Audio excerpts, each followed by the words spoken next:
Chapter 20. The tunnel, level at first, began to angle steeply upward as Will went on, leaving Horace behind him.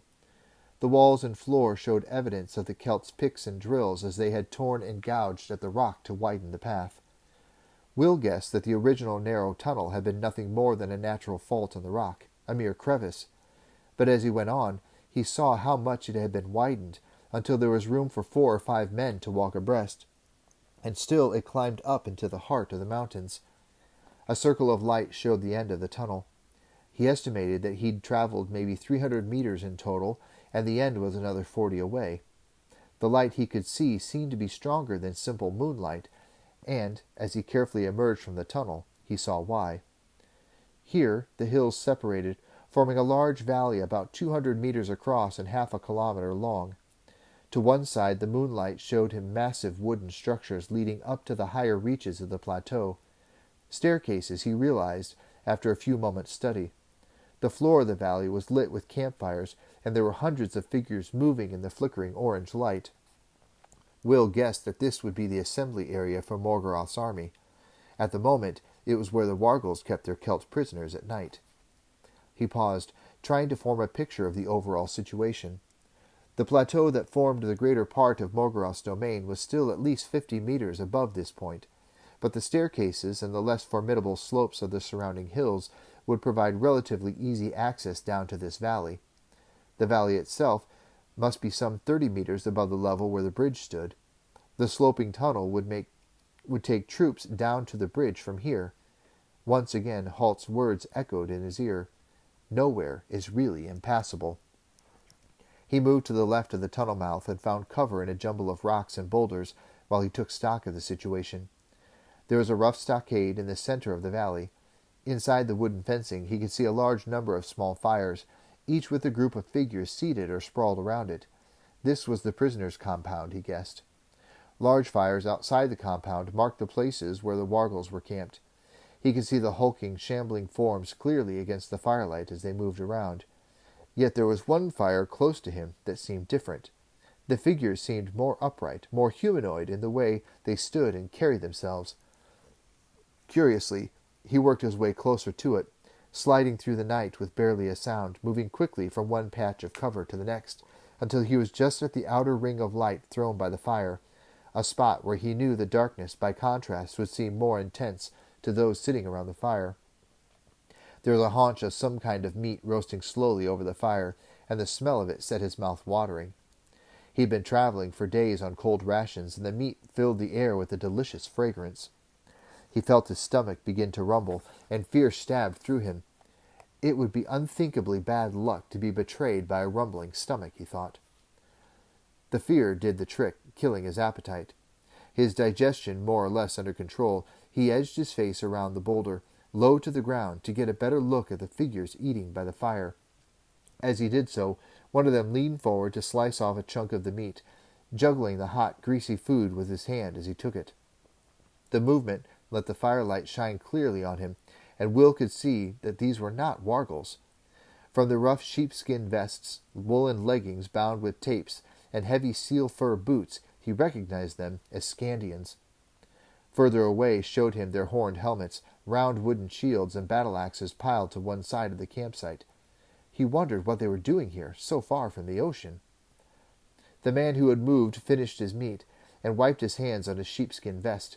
He belched, then settled himself on a more comfortable spot by the fire. "Be blasted glad would Ulvuk's men get here," he said in the thick, almost indecipherable accent of Scandia. Will knew that Scandians spoke the same tongue as the kingdom. Hearing it now for the first time, though, he barely recognized it. The other sea-wolves growled their agreement. There were 4 of them around the fire. Will edged forward a little to hear them more clearly, then froze, horrified, as he saw the unmistakable shambling form of a wargel moving directly toward him from the other side of the fire. The Scandians heard him coming and looked up warily. With an immense feeling of relief, Will realized that the creature was not coming toward him, but was approaching the Scandians' fire. "Hello," said one of the Scandians in a low voice. "Here comes one of Morgoth's beauties." The wargel had stopped on the far side of the fire. He grunted something unintelligible at the group of sea raiders. The one who had just spoken shrugged. "Sorry, handsome. Didn't catch that," he said. There was an obvious note of hostility in his voice. The wargle seemed to sense it.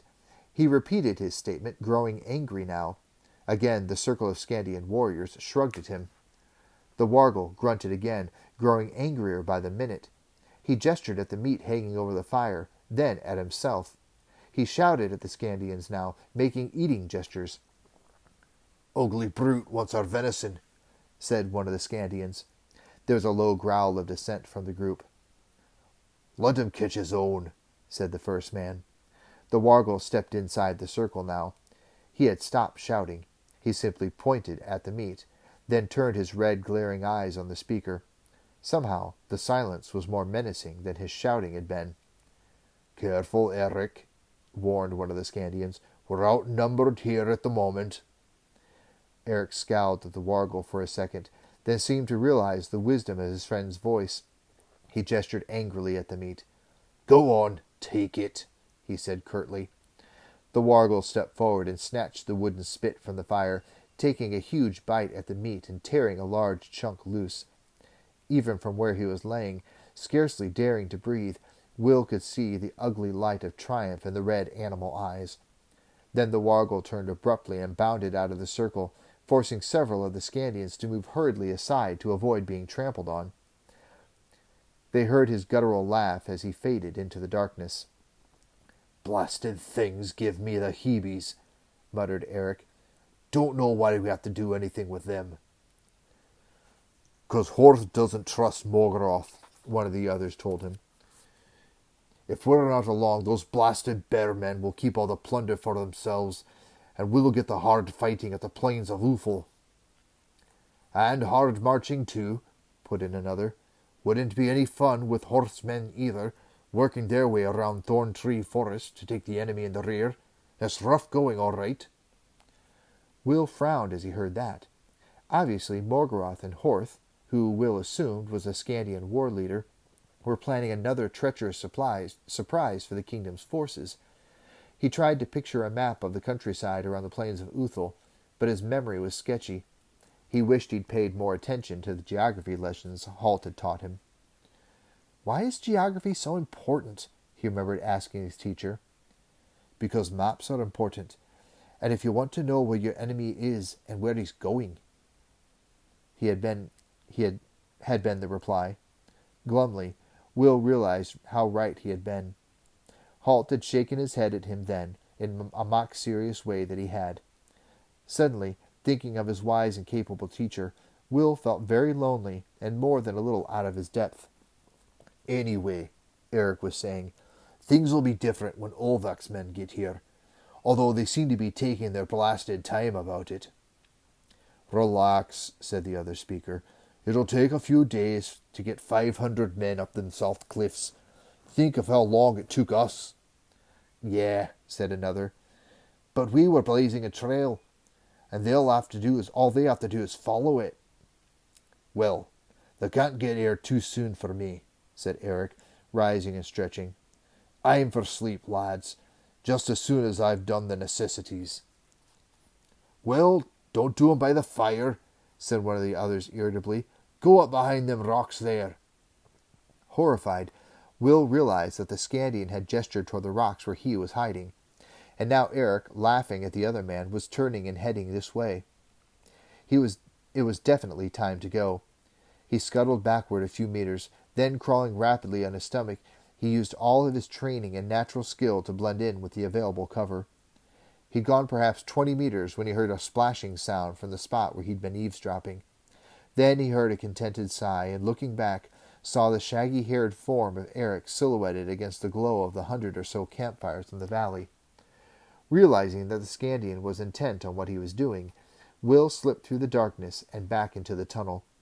He went carefully for the first few meters, allowing his eyes to become accustomed to the dim light of the torches. Then he began to run, his soft hide boots barely making a noise on the sandy floor.